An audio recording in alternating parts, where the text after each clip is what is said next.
Oke, bismillahirrahmanirrahim. Assalamualaikum warahmatullahi wabarakatuh. Kita pertama-tama puji syukur atas kehadirat Allah Subhanahu wa Ta'ala yang masih memberikan kesehatan dan kesempatan kepada kita semua, serta salam dan taslim atas junjungan Nabi Allah Muhammad SAW. Selanjutnya, mari kita lanjutkan materi kita untuk masih pada milenial cerdas finansial. Hari ini kita akan membahas terkait dengan invest in education. Apa sih yang dimaksud dengan invest in education?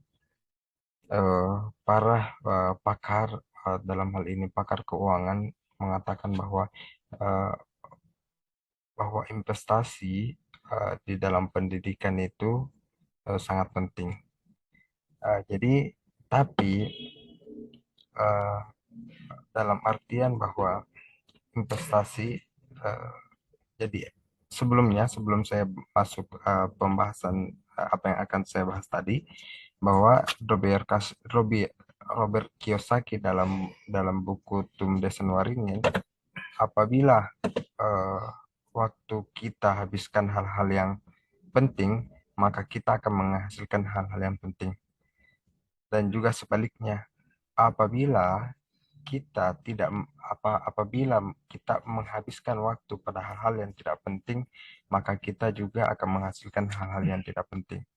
Sesuatu ini, apa yang disampaikan ini adalah sesuatu yang sangat menarik buat kita semua, dan bisa menjadi perhatian dan juga bisa menjadi refleksi kalau kita banyak membuang-buang waktu kita, termasuk ketika hanya scroll Instagram, atau Twitter atau Facebook dan sebagainya, maka kemungkinan juga kita juga akan menghasilkan juga scroll-scroll seperti itu, status kita akan dilihat oleh orang, di like, atau hanya sekedar numpang lewat di berandanya orang lain. Maka dari itu, dari kata-kata ini, kita bisa menarik kesimpulan bahwa semoga kita menghabiskan waktu pada hal-hal yang penting, sehingga kita bisa berkarya untuk menghasilkan hal-hal yang penting pula. Ada suatu fakta yang disampaikan di dalam bukunya Tumde Waringin tersebut bahwa eh, faktanya adalah 90% orang, misalnya 90% pengeluaran itu, istilahnya Tumdes Waringin itu adalah investasi leher ke bawah itu jauh lebih dominan dibandingkan dengan investasi leher ke atas. Apa yang dimaksud dengan investasi leher ke atas? Investasi leher ke atas itu misalnya beli buku, pelatihan, seminar, dan sebagainya. Sementara investasi leher ke bawah yaitu apa namanya? Misalnya TV ataupun kebutuhan-kebutuhan yang sifatnya lebih kepada show yang tidak berkaitan dengan intelektual.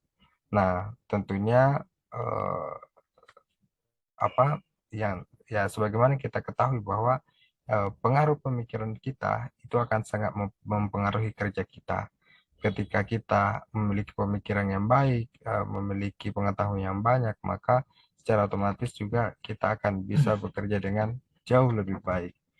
Eh, investasi di leher ke atas itu tadi saya sampaikan bahwa untuk beli buku dan pendidikan, dan itu termasuk kuliah. Robert Robert Kiyosaki apa katanya menginvestasikan itu untuk untuk pendidikan atau leher ke atas itu sekitar $385 sampai dengan $2 juta. $2 juta. Tentunya ini yang mungkin berbeda dengan kita ya. Eh Selanjutnya,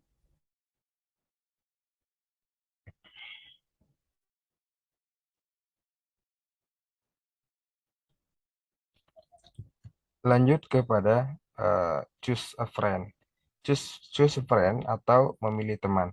Eh ada pepatah yang mengatakan bahwa ketika kita ingin memilih teman, ketika kita bergaul dengan pandai besi, eh,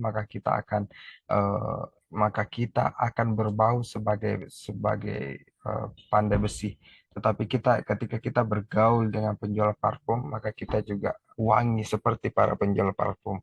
Nah, tentunya di dalam lingkungan kita, kita wajib memilih eh, dengan siapa kita akan bergaul. Misalnya ketika kita bergaul dengan orang yang baik, kemungkinan besar juga kita akan bergaul dengan kita akan menjadi baik. Tetapi ketika kita bergaul dengan orang yang kurang baik, maka kemungkinan juga kita akan menjadi yang kurang baik. Ada yang mengatakan bahwa jika engkau ingin mencari seorang istri ataupun mencari seorang suami, maka lihatlah siapa temannya, siapa yang diajak, siapa teman bergaulnya. Karena dengan siapa ia bergaul, maka dia diketahui bahwa eh, kemungkinan besar perilaku dari temannya sama dengan temannya. Perilaku orang tersebut sama dengan perilaku temannya. Nah, bagaimana kita memilih teman dengan hati-hati? Jadi menurutnya Tunda Sunaringin, kita memilih teman yang ahli dalam finansial atau orang yang paham terkait dengan finansial. Kemudian memilih teman yang bergumul sebagai pembelajaran juga. Mungkin eh, kita juga bisa bergaul dengan teman-teman secara finansial yang sangat lemah untuk mengetahui bagaimana perjalanan finansialnya tersebut. Kemudian jangan datang pada orang yang mapan untuk mencari utang dan pekerjaan, tapi cari bagaimana ia bisa sukses. Nah, ini salah satu yang mungkin bisa ditanyakan nanti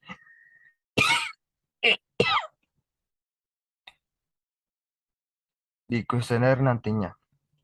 Jadi, ada yang mengatakan bahwa kita tidak datang untuk mencari pekerjaan pada orang yang telah sukses, tapi kita harus datang pada orang tersebut untuk apa namanya? Untuk bertanya bagaimana bagaimana ia bisa sukses. Hal itu sangat hal itu sangat penting karena kita bisa mendapatkan peta jalan how to success and how the people is success. Jadi tolong nanti kalau turun ke lapangan diperhatikan baik-baik apa yang menjadi pertanyaan-pertanyaannya yang kira-kira bisa membangkitkan inspirasi kita agar bisa terus semakin berusaha untuk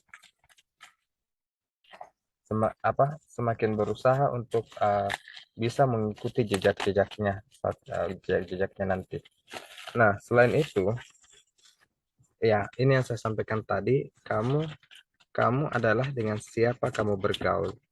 Ya, kamu adalah dengan siapa kamu bergaul dan dengan siapa kamu bergaul, maka itulah kamu. Jadi cerminan diri kita itu selalu dilihat dari siapa teman kita bergaul ya. Selanjutnya, kita lanjut pada money is idea. Jadi uh,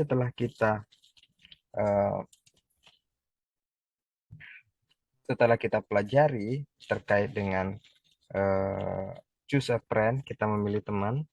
Selanjutnya kita ada yang pembahasan bahwa money is idea atau uang itu adalah ide. Teman-teman sepakat tidak uang adalah ide? Kalau saya sih sepakat, karena untuk menciptakan uang yang penting ada ide dulu. Atau pertanyaannya, apakah kalian sudah punya ide bisnis? Atau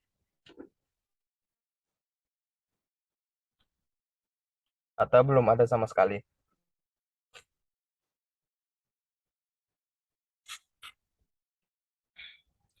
Ya, jadi kita kembali bahwa money is idea. Bagaimana penjelasannya money is idea? Uang adalah ide. Jadi intinya begini, kalau kita mau membuat usaha, maka yang harus kita lakukan dulu adalah ada ide. Karena dengan ide tersebut orang bisa mendapatkan penghasilan yang dalam jangka waktu yang sangat panjang. Di sini dikatakan bahwa yang memiliki ide adalah para pemilik masa depan.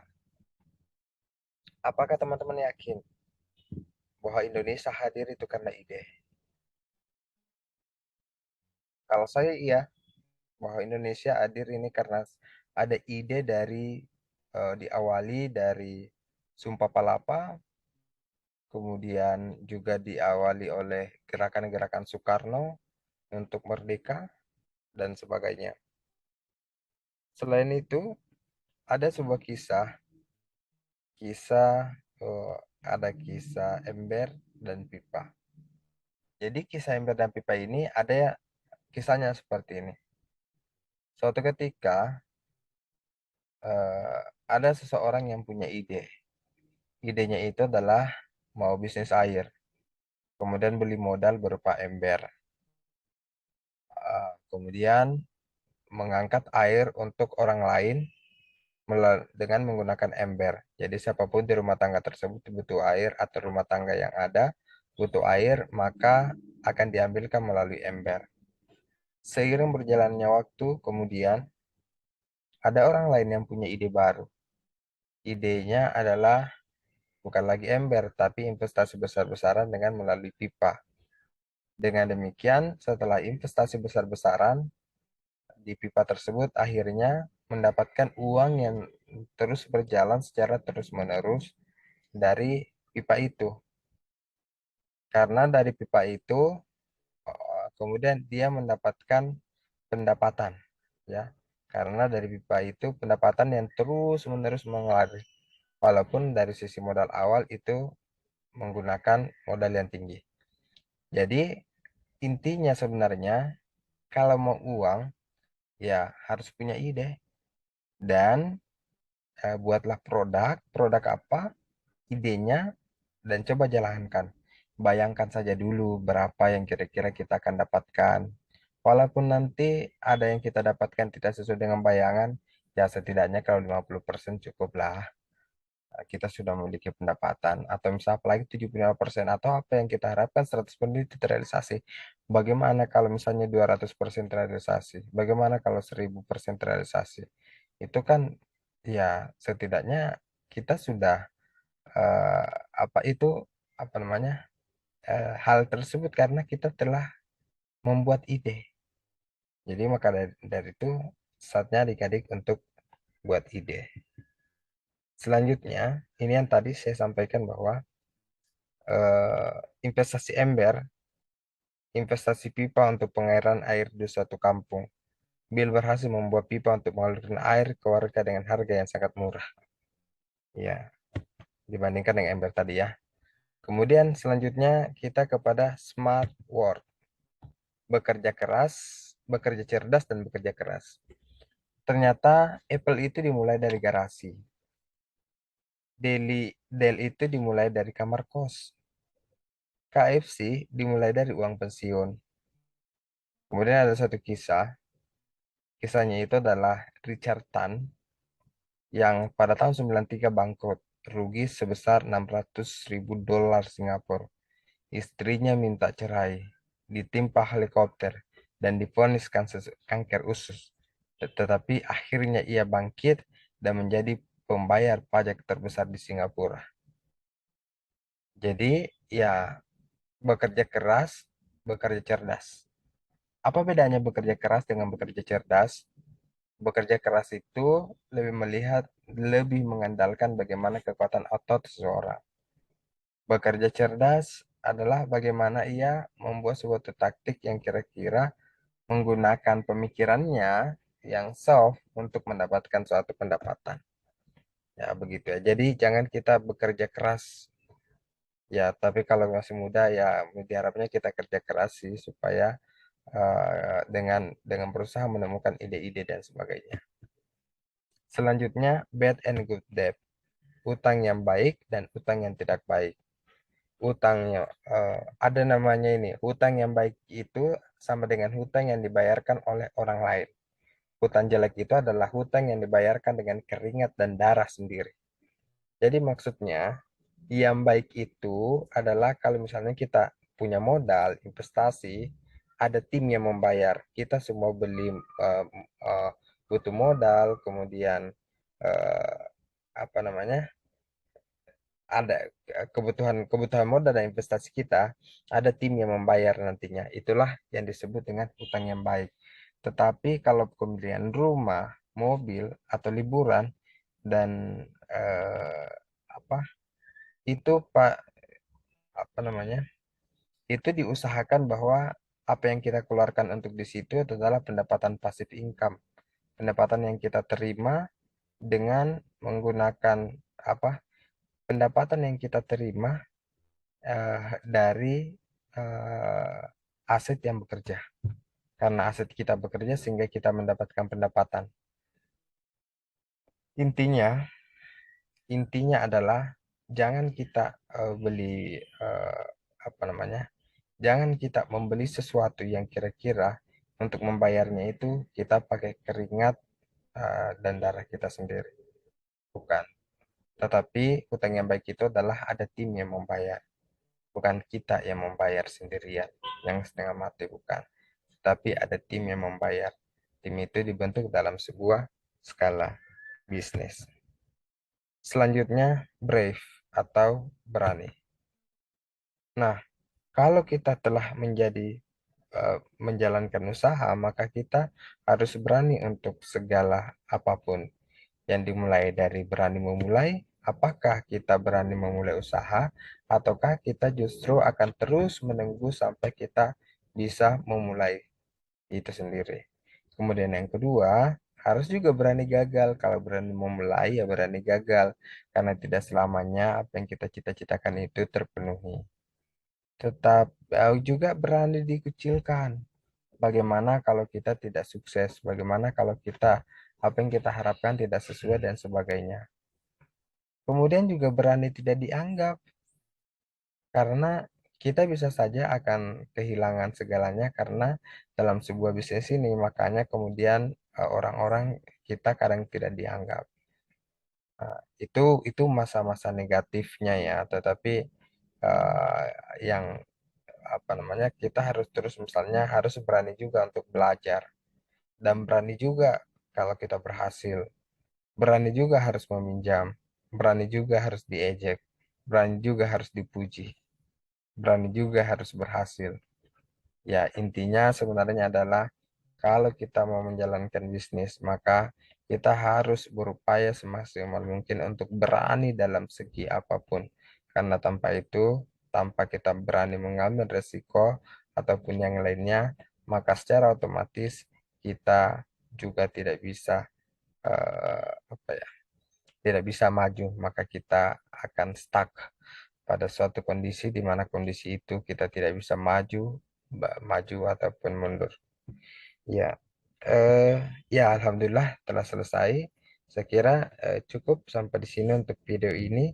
Semoga kita nanti bisa lanjutkan, bisa eh, sorry, semoga bisa kita mendapatkan pertanyaan-pertanyaan ini untuk ditanyakan ke eh, ke ke audiens agar mereka apa namanya, agar eh, apa kita tanyakan kepada audiens ya, dari apa yang telah saya sampaikan supaya kita mengetahui apa memang apa yang disampaikan oleh para pengusaha nantinya betul-betul sesuai dengan apa yang disampaikan Pak Tumdes Waringin ataupun apa yang disampaikan oleh Robert Kiyosaki.